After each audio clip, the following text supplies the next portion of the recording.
So I also just want to acknowledge, firstly, Nikki and Brandon for hosting us tonight. We really appreciate it. Thank you so much. And I want to acknowledge the traditional owners of the land and pay my respects to their elders, both past and present. And I also want to acknowledge that it's been a horrific week in the world. A lot of trauma going on in Israel. Aeroplanes being knocked out of the sky in Russia and Ukraine. So I just want to acknowledge that it's a tough time. There's a lot of stress. So I just really appreciate you coming here tonight to help us celebrate this massive milestone in our journey. So I'm just going to speak for about 10 minutes, and then we're really privileged to have Ruth Messenger here tonight. I'm just going to tell you a little bit about milestones, our 20-year milestone, 15, 10 and 5 years. So Jewish Aid was born as a response to the Rwandan genocide. Mark Baker was lecturing at Melbourne Uni about the Holocaust and felt we as a community should not stand idly by. We need to take action. Every year we say never again. We need to really mean it when we say that. So Mark was running Generation magazine, and they set up a fund called Keshet, and they started raising money to support victims of the Rwandan genocide. And there were a whole lot of other people who got involved, and that's how we were born. A Jewish organisation out there doing good in the world, helping others. We had Rick Benjamin, who was president of our organisation for 11 years. Arnold Schmerling, who's been on the board, since day one. So we've had incredible support, and so many others I can't mention by name. And what's fantastic is Arnold and Lane's son Tull is now a leader in one of our Indigenous programs. Mark Baker's daughter Sarah volunteers every week in our Sudanese homework club. So it's really the next generation. 20 years on, all the kids of our founders are getting involved, getting their hands dirty, obviously inspired by their parents' good role modelling. 15 years later, one of our board members went to New York and came across an organisation called City Harvest that was collecting food that would otherwise be thrown away. So going to Simchas on a Friday, not a Saturday, all that food that was going to be thrown in the bins, collecting it and delivering it to soup kitchens. So Stephen Colt brought that idea to Melbourne, set up Melbourne City Harvest, and that's what Jewish Aid board members did every week, and they were collecting food from all these big functions and delivering it to soup kitchens. There was another group on the other side of town doing the same thing called One Umbrella. They ended up merging, became an organisation called Fair Share. Fair Share now creates 1 million meals a year for Melbourne's hungry and homeless. So we're very proud of Fair Share. It's our baby that's left home. We don't have any day-to-day activity, but that's incredible that, for 10 years, this is what Jewish Aid did, food rescue, and Fair Share had an incredible kitchen in Abbotsford, and we're very proud of them. We get a lot of nachas from Fair Share. So those are two big milestones. What happened 10 years ago?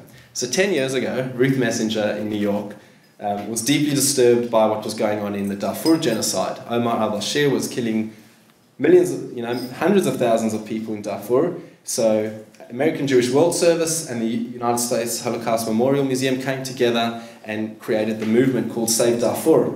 And 180 organizations from every background joined, and it was a massive movement, having rallies in Washington saying, we the American people say never again, we mean never again, and we need to do everything to put pressure on the American government to end the genocide in Darfur. We were inspired by what Ruth was doing in America, so Jewish Aid started attending rallies in Melbourne, Save Darfur rallies. We started building a relationship with the Darfuri leaders, and over the last 10 years we've been working with the Darfuri community in Melbourne.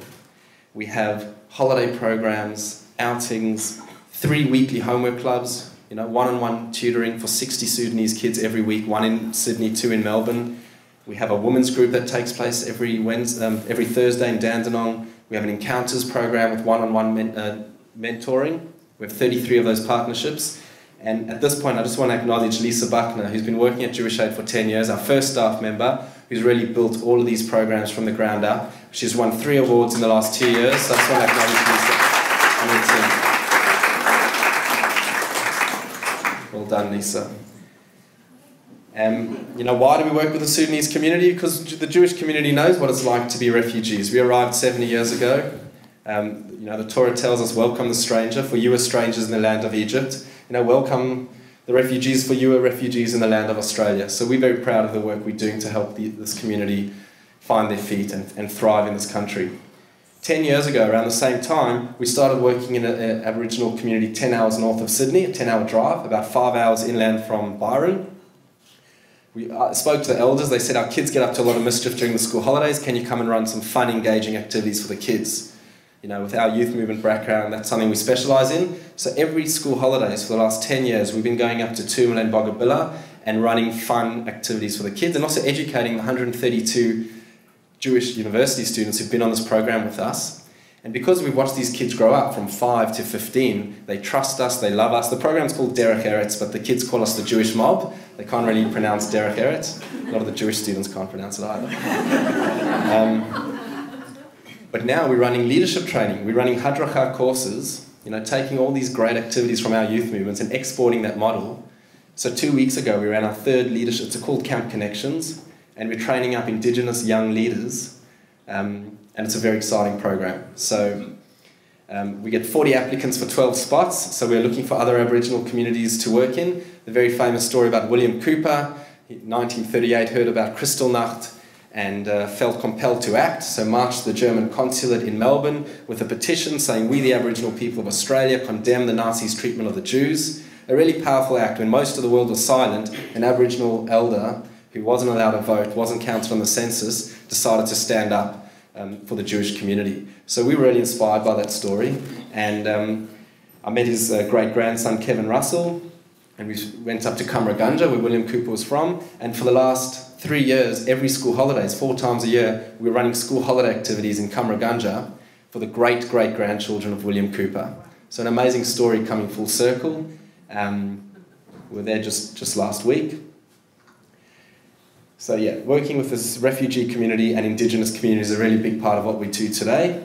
And then what happened 5 years ago is I came along.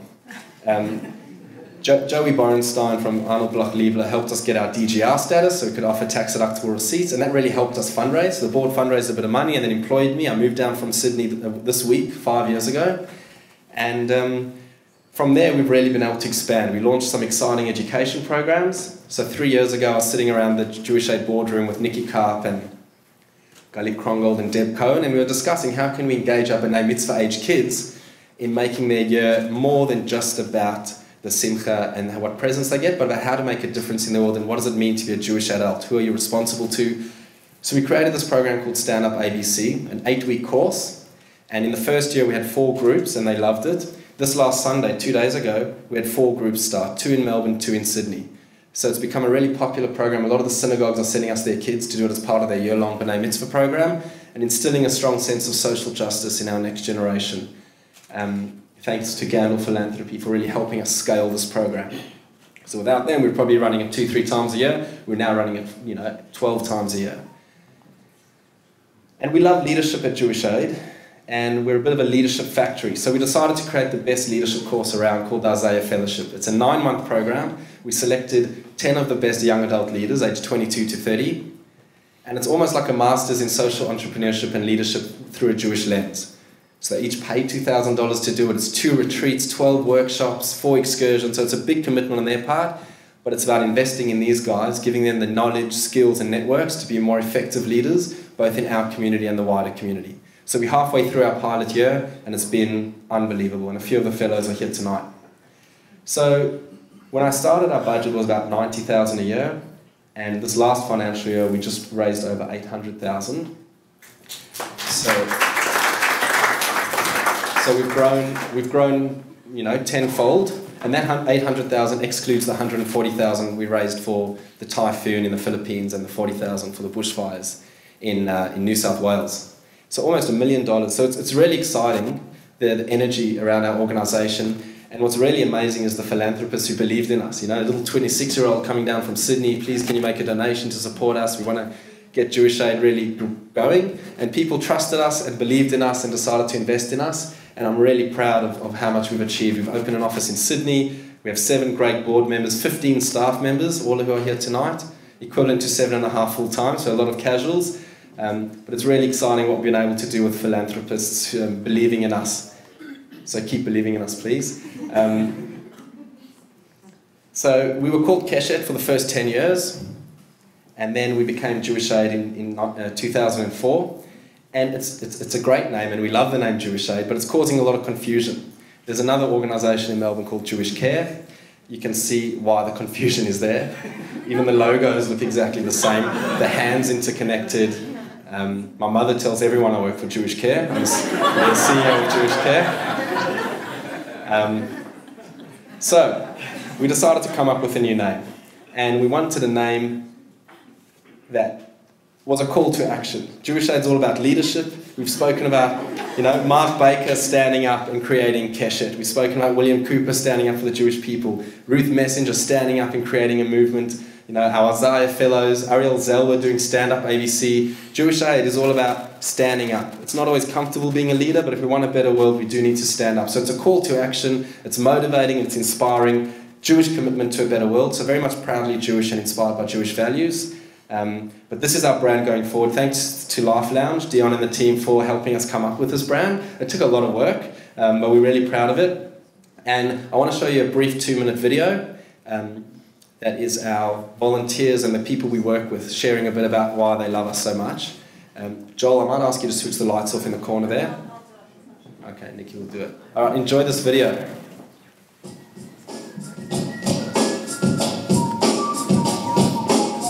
Being a refugee means I have to leave everything and start again. As mom, I hope for my children a safer and brighter future. This support really helped us. The program has taught us leadership skills that we now use to support our own community. Supporting the organisation has been an incredible experience. They introduced us to a Sudanese family who we visit weekly, and I think it's been very helpful for them. But I think it's been even more empowering and enriching for my own family. Central to my Jewish upbringing is the idea of providing help to people in need.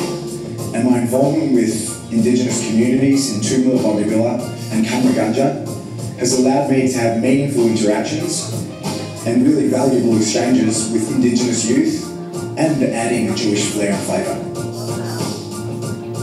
I felt really safe to ask a lot of questions. I learned about other cultures and how it's really important to look out for other communities just as well as our own. We get support here within girls' school. I used to hate maths, hated maths, yeah. But now I actually understand it, and I'm grateful for it. Really hard. A career expert has helped us decide what we're going to do when we finish school. And we're excited. Educating and inspiring the Jewish community towards pursuing social justice, empowering Sudanese refugees through capacity building programs, engaging hundreds of Indigenous youth every school holidays. Stand up. Jewish commitment to a better world.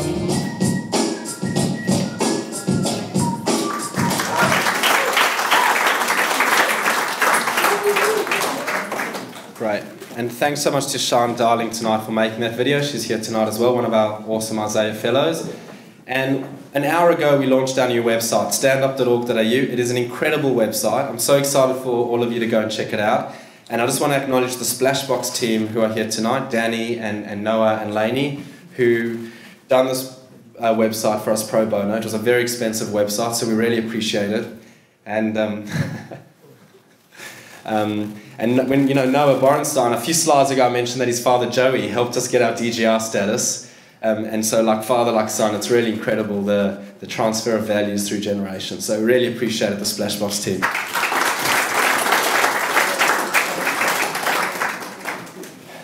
7 years ago, Ruth was in Australia. I was working as the Hillel director in Sydney, and when she spoke at Sydney, I had the honour of introducing Ruth. And I sat in the audience hearing about all the work she does through American Jewish World Service, and I was blown away. And I was sitting there thinking, I want to be the next Ruth Messenger.